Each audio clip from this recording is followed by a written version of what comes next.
常識は嘘だらけってすごいサムネイルね。小さい時に親や先生からいろいろ教えられて大人になった人が多いと思うんだけど、教えられたことの中には現時点では嘘になっていることが結構あるのよね。例えばどんな話？では今回のタイトルを紹介するわね。今回はこういう話をします。バレンタインデーは女性が男性にチョコを贈る日という話の真偽。目が悪くなるから暗いところで本を読むなという話の真偽。カメレオンは周りの色に合わせて自分の色を変えるという話の真偽。電話の逆探知には時間稼ぎが必要という話の真偽。ノンアルならアルコールが含まれないという話の真偽。コロンブスが新大陸を発見という話の真偽。日本が江戸時代に鎖国をしていたという話の真偽。サンドイッチを発明したのはサンドイッチ伯爵という話の真偽。舌の部位によって感じる味が違うという話の真偽。万里の長城は宇宙から見える唯一の人工物という話の真偽。ウサギは人参が好きという話の真偽。闘牛が赤い布に興奮するという話の真偽。疲れた時に甘いものを食べると良いという話の真偽。富士の樹海でコンパスが来るという話の真偽。コロンブスの話とか鎖国の話とか私学校で習ったわよ。それに刑事ドラマで長く喋ってくださいって言ってたり、逆探知できませんでしたって言ってたのを何回も聞いたわよ。あれが嘘なの？それについては本編が始まってからの会話で話すね。では早速始めましょう。自己紹介から。私はメルミです。私はマルミです。それではスタート。バレンタインデーは女性が男性にチョコを贈る日という話の真偽。バレンタインデーは女性が男性にチョコを贈る日というのは本当？その習慣は特に日本で広く行われている文化だね。バレンタインデー自体は西洋の祝日で、もともとはキリスト教の聖バレンティヌスを記念する日として始まった。しかし日本では1950年代から女性が男性にチョコレートを贈る習慣が広まった。これは当時のチョコレート会社のマーケティング戦略によって促進された部分も大きいんだ。なるほど、商業的な背景があったんだ。でもなぜ女性から男性へという形になったの？当時の日本社会では恋愛に対する表現が控えめであったこと、そして女性から男性へ積極的に感情を示す機会が少なかったから、このような形が提案されたと考えられている。チョコレートを贈るという行為が女性が比較的気軽に愛情や感謝を表現できる手段として受け入れられたんだ。またこの習慣が社会に広がることで、女性が自分の感情を表現しやすい文化的な窓口の一つとなったとも言えるね。世界の他の国ではどうなの？世界の他の国々ではバレンタインデーは恋人や配偶者、友人や家族に愛を示す日として広く認識されていて、贈り物もチョコレートに限らず花やカード、他のプレゼントを交換することが一般的だよ。日本独特の女性から男性という形ではなく、相互に贈り物をする文化が多いんだ。それじゃあ日本での義理チョコとか本命チョコは？日本独自の文化として義理チョコや本命チョコという概念があるね。義理チョコは特に親しい関係ではないけれど、日頃の感謝を表すために職場の同僚や友人に贈られることが多い。一方、本命チョコは恋愛感情を持つ相手に対して贈るものとされている。近年ではこのような習慣に対する見直しや、自分へのご褒美として自分チョコを買うという動きも見られるよ。なるほど。それで最近は逆チョコとかもあるの？そうだね。逆チョコはバレンタインデーに男性が女性にチョコレートを贈るという日本の従来の習慣とは逆の形態を指す言葉だよ。これは性別にとらわれずに感謝や愛情を表現する動きとして徐々に広がりを見せている。バレンタインデーの意味合いが多様化し、より自由な形で楽しむ人が増えているんだ。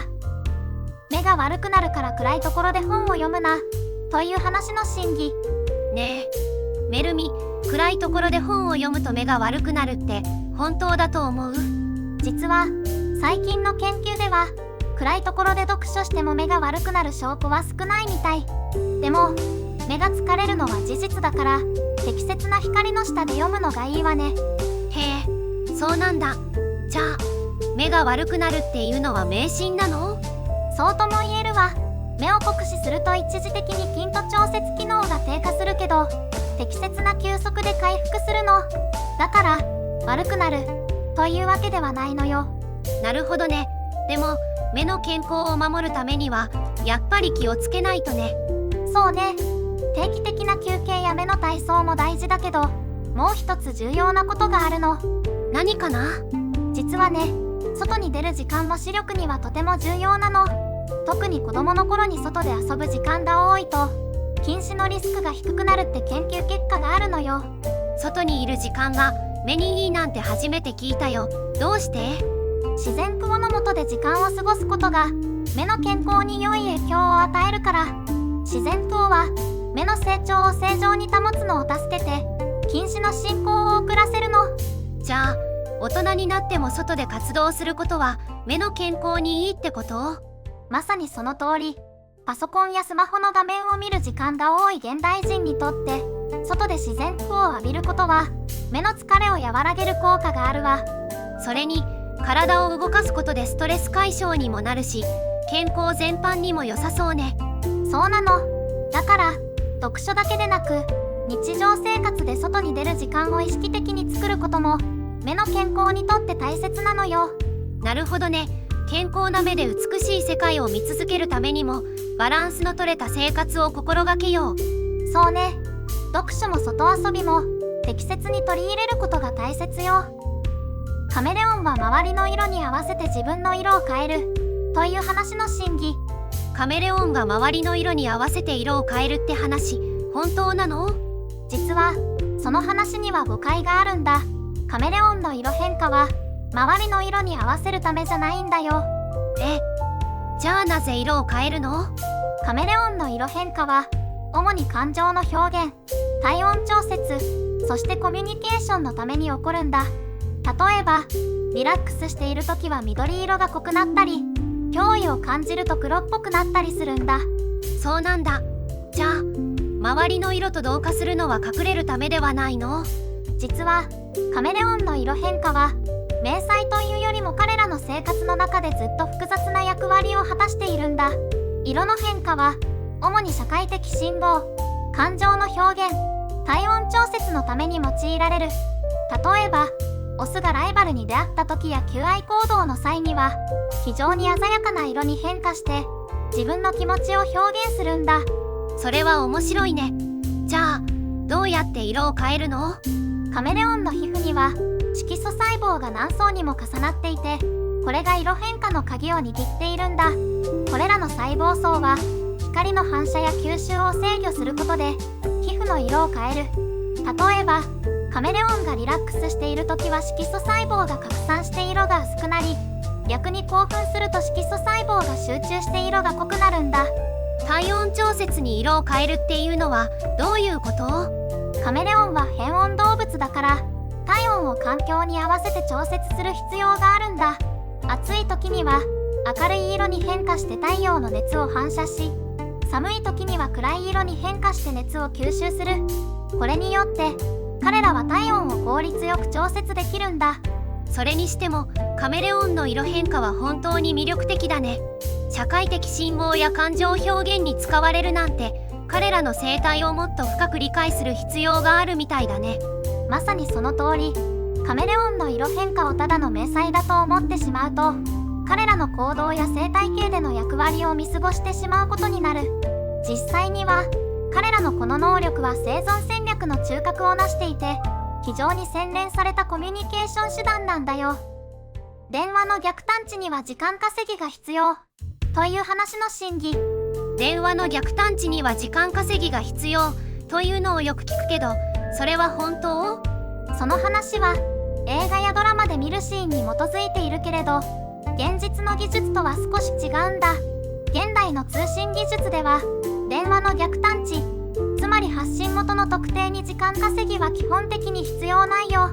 電話がかかってきた瞬間、通信会社のシステムは発信元の情報を持っているから、技術的には迅速に発信元を特定することが可能なんだ。やっぱりあのシーンはオーバーなの？現実には通信技術の進歩によって電話の発信元を特定するプロセスは非常に高速になっているんだ。実際の逆探知プロセスは警察や緊急サービスが関与する場合、ほんの数秒から数分で完了することがほとんど。この速度は通信網のインフラや使用されている技術に依存するけど、映画やドラマで描かれるような時間稼ぎは必要ないんだよ。それならどうして映画やドラマでは時間を稼ぐ必要があるように見せるの？それは物語をよりドラマチックに、そして緊迫感を持たせるための演出手法なんだ。現実の技術的な進歩を物語にそのまま反映させた場合、サスペンスを構築するための時間という要素が失われてしまう。視聴者の関心を引きつけ、感情を高めるために制作者は緊迫した状況下でのカウントダウンや時間稼ぎを劇的な要素として用いるんだ。じゃあ実際の逆探知の技術はどうやって動いてるの？実際の逆探知技術は通信ネットワーク上で動作する複雑なシステムに基づいている。通信会社のインフラストラクチャは電話がつながった瞬間に発信元の情報を記録し、これを管理するシステムを持っているんだ。緊急サービスや警察が逆探知を要求する場合、これらの情報に即座にアクセスし、発信元を特定することが可能。このプロセスは法的な制約やプライバシーの問題に厳しく従って行われ、技術的には非常に迅速に実施されるんだ。技術と物語の間には結構大きな隔たりがあるんだね。物語の中での表現と現実の技術との間にはしばしばギャップが存在する。このギャップは物語をより魅力的にするため、または特定のテーマやメッセージを伝えるために意図的に作られることがあるんだ。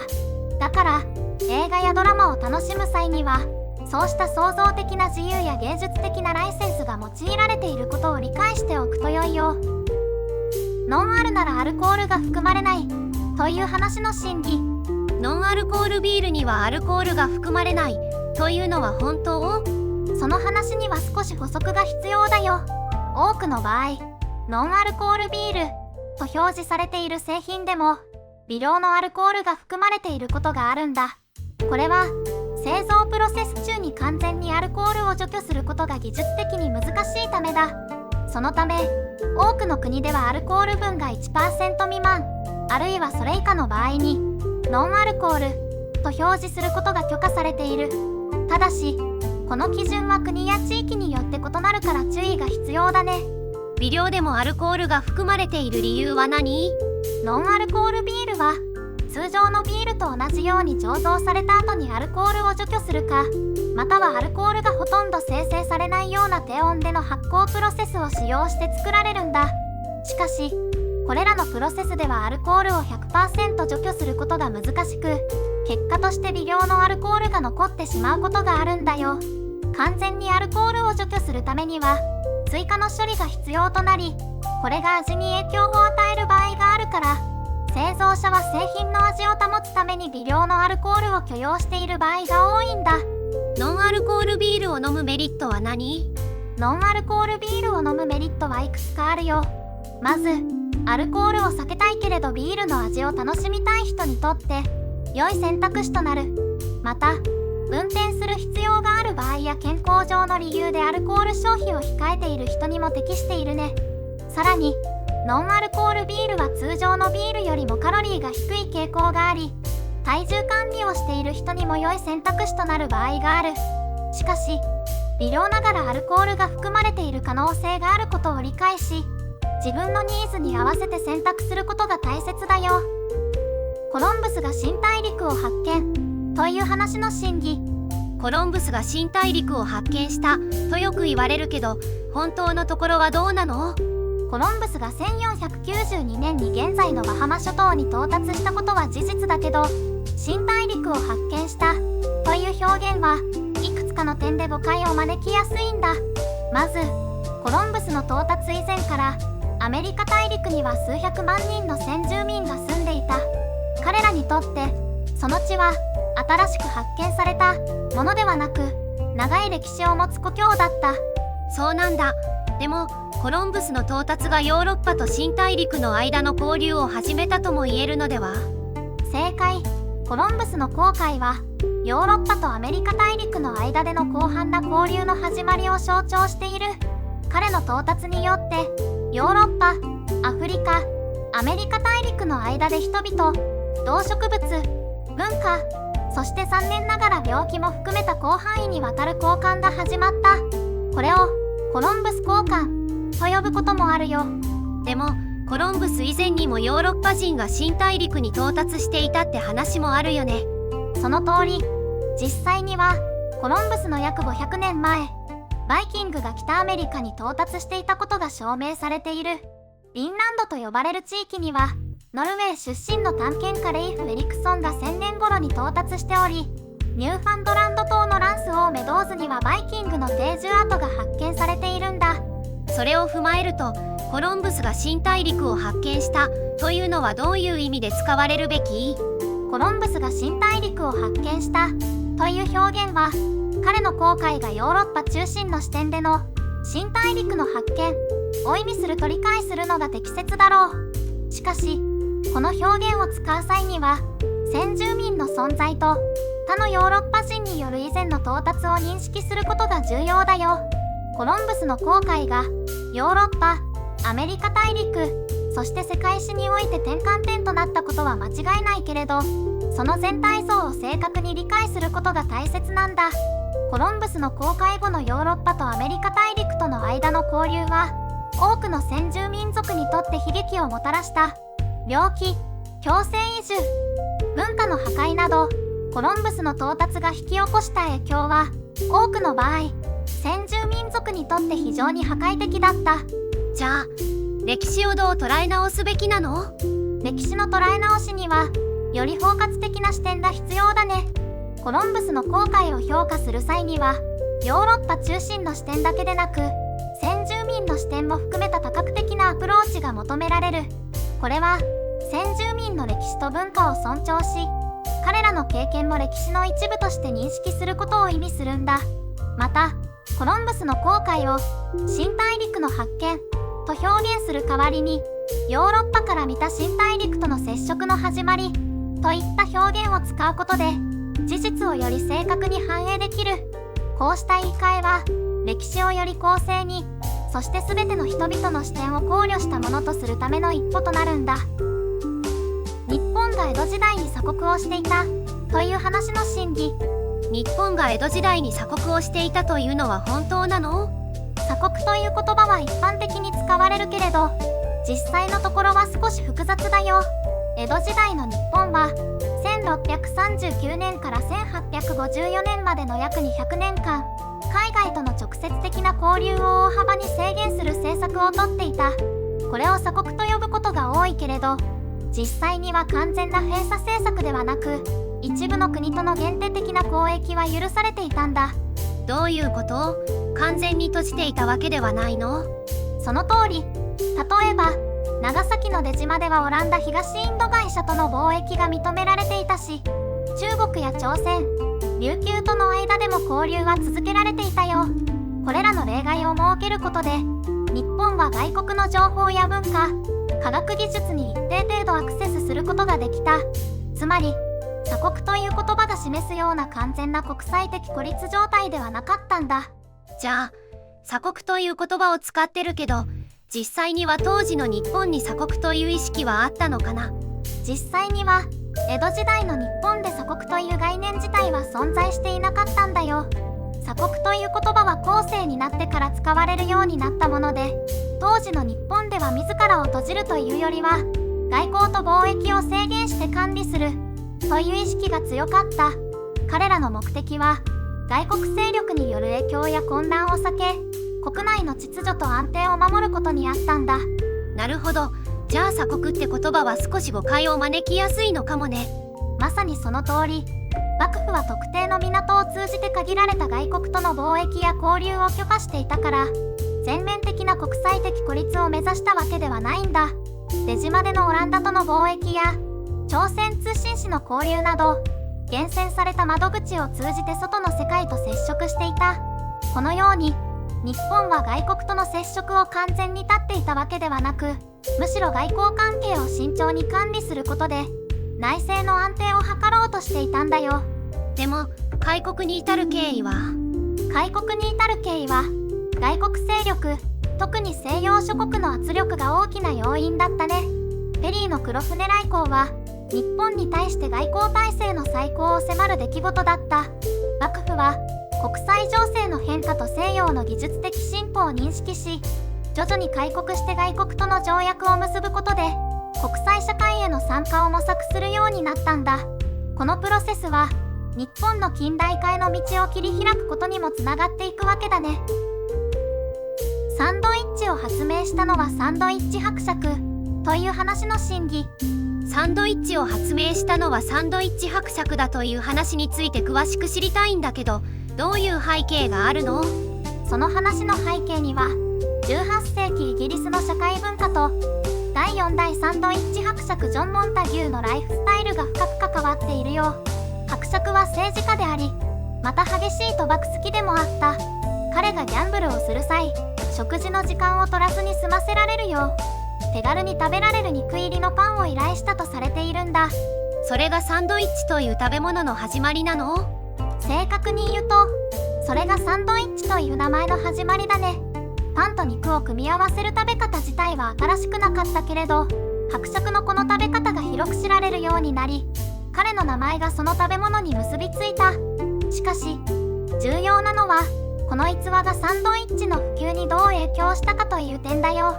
彼の名前がこの食べ方について話題を呼び、次第にサンドイッチとして広まっていった。でもサンドイッチ伯爵が直接の発明者と言えるの？そこが興味深いところで、伯爵がサンドイッチの発明者と呼ばれることがあるけれど、それはあくまで便宜上の表現だね。実際には彼がこの食べ方を社会に広めた一人であることは確かだけど、彼以前から類似の食べ物は存在していた。つまり彼の貢献はこの食べ方をポピュラーにしたことにあり、必ずしも発明そのものではないんだ。じゃあこの話の教訓は何？この話から学べるのは、歴史上の逸話がどのように文化や伝統に影響を与え形成していくかという点だね。サンドイッチ伯爵の行動がある食べ物の名前と普及にどう影響したかを見ることで、個人の生活様式や社会の文化的変遷を考察するきっかけにもなるよ。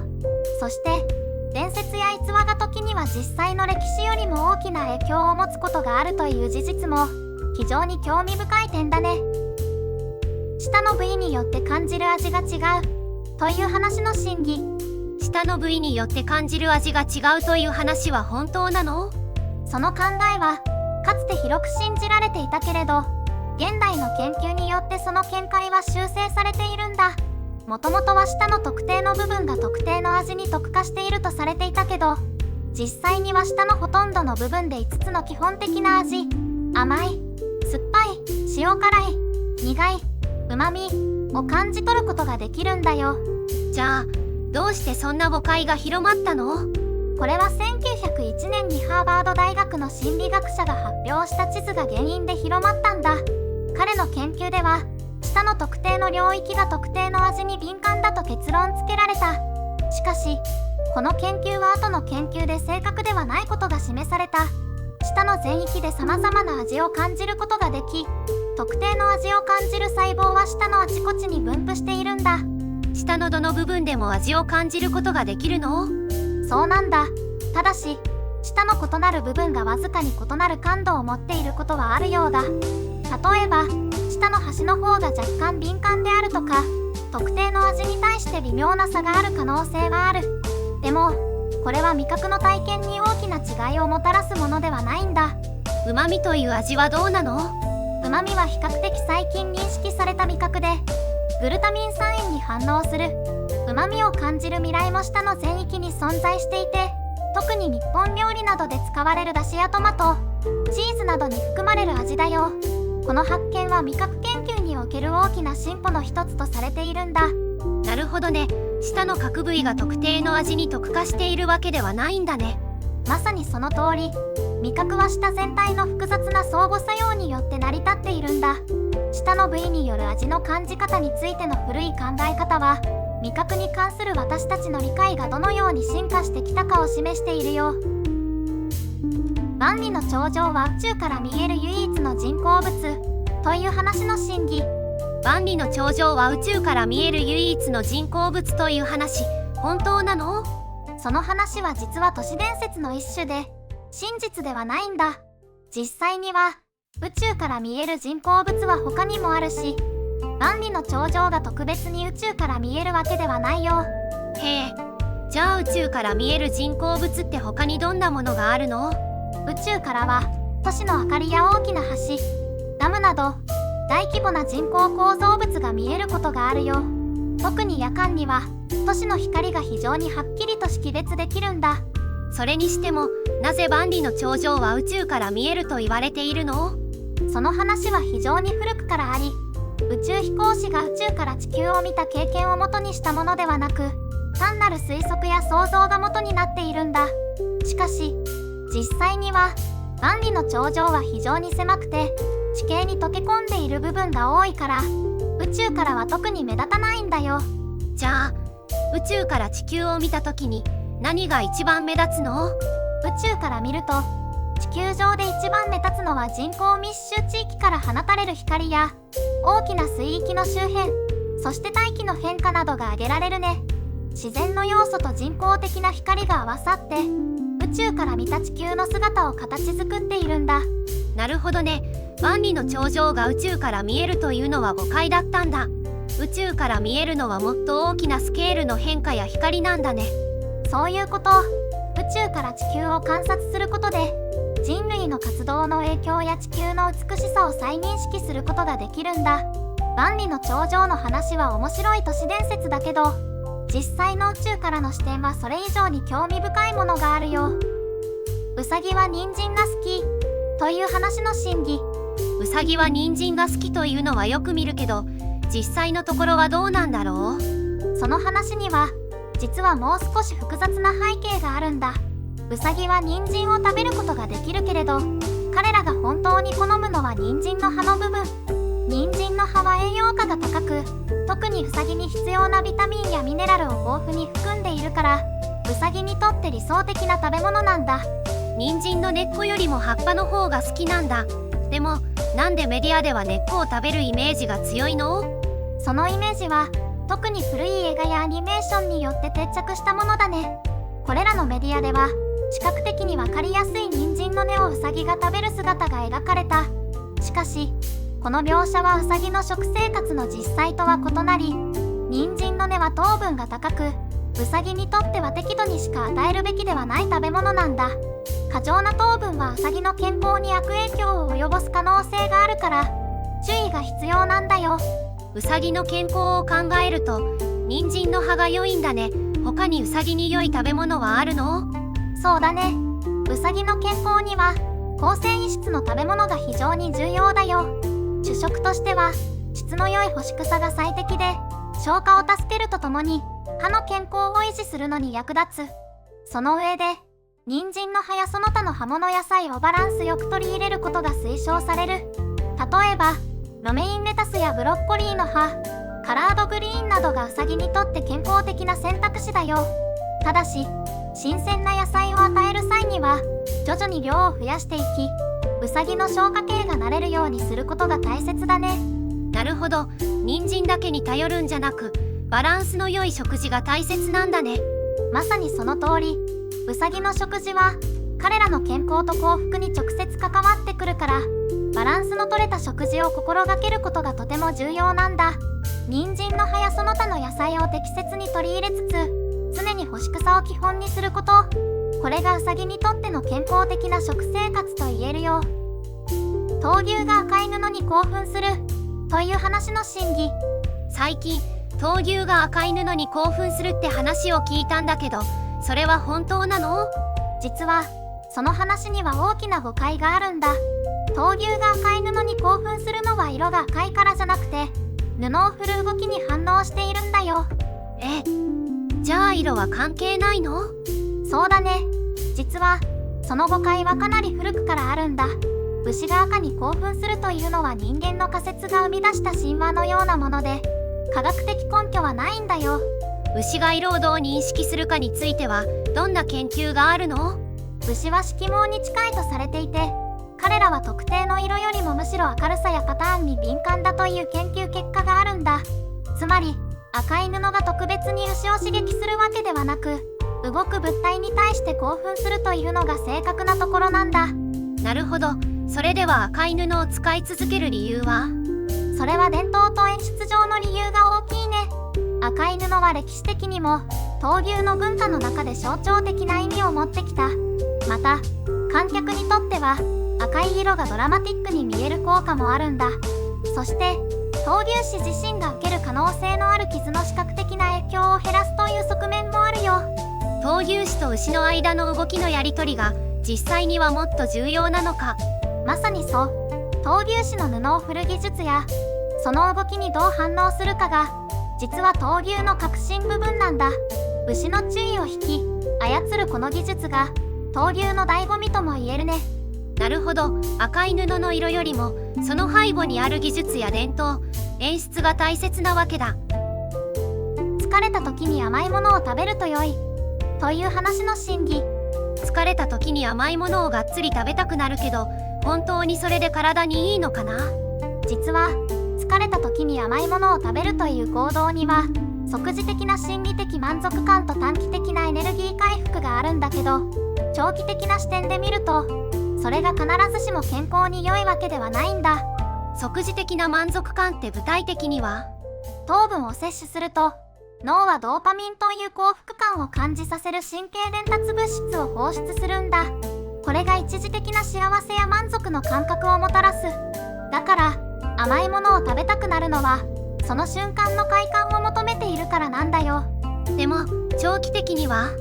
長期的に見ると糖分の過剰摂取は血糖値の急激な上昇と下降を引き起こし、それが体にストレスを与える原因になる。血糖値が急降下すると実際には食べる前よりも疲労感を強く感じることもあるんだ。これは血糖値スパイクと呼ばれていて、血管にダメージを与えるんだよね。さらに糖分の過剰摂取は肥満や2型糖尿病、心血管疾患のリスクを高めることにもつながる。じゃあ疲れている時に何を食べるべき？疲れている時には複雑な炭水化物や良質なタンパク質、必要なビタミンやミネラルを含む食品を選ぶことが大切だよ。全粒穀物、野菜、果物、ナッツ、低脂肪のプロテインなどをバランスよく摂ることで持続的なエネルギー供給と栄養補給が可能になる。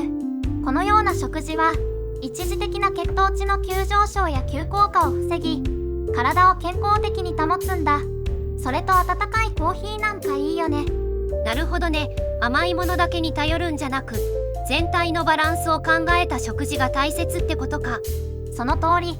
甘いものを控えめにしてバランスの取れた食事を心がけることが疲れを感じた時の最良の対処法なんだ。そうすることで長期的に体の健康を守りつつ疲れにも効果的に対応できるよ。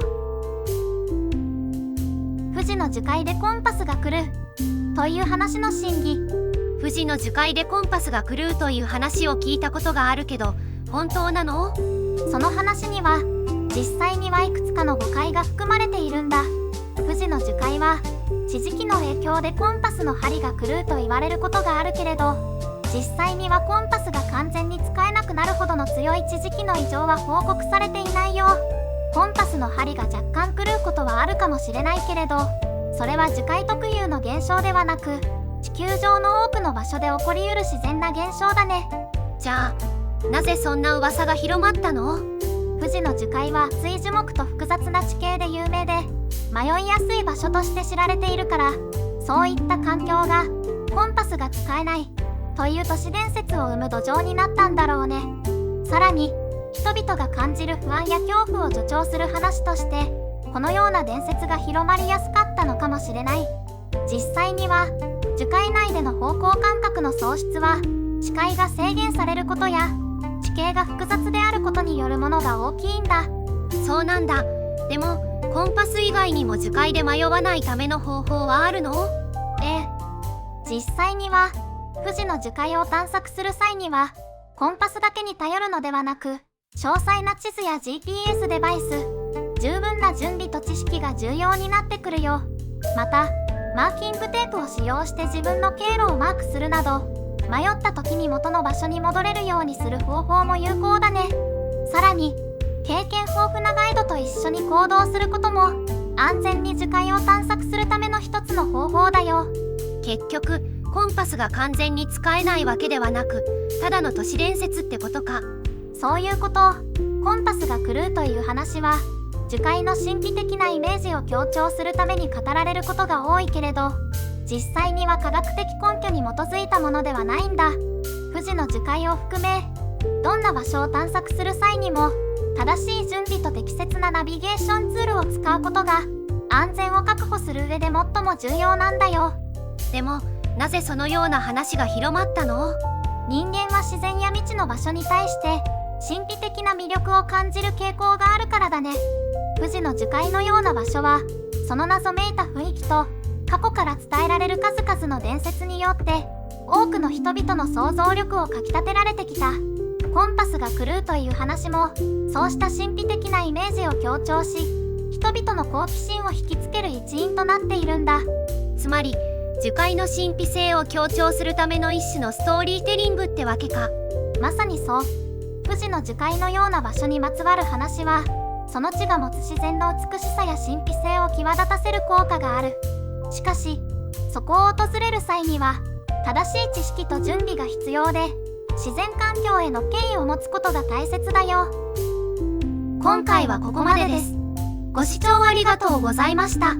チャンネル登録よろしくお願いします。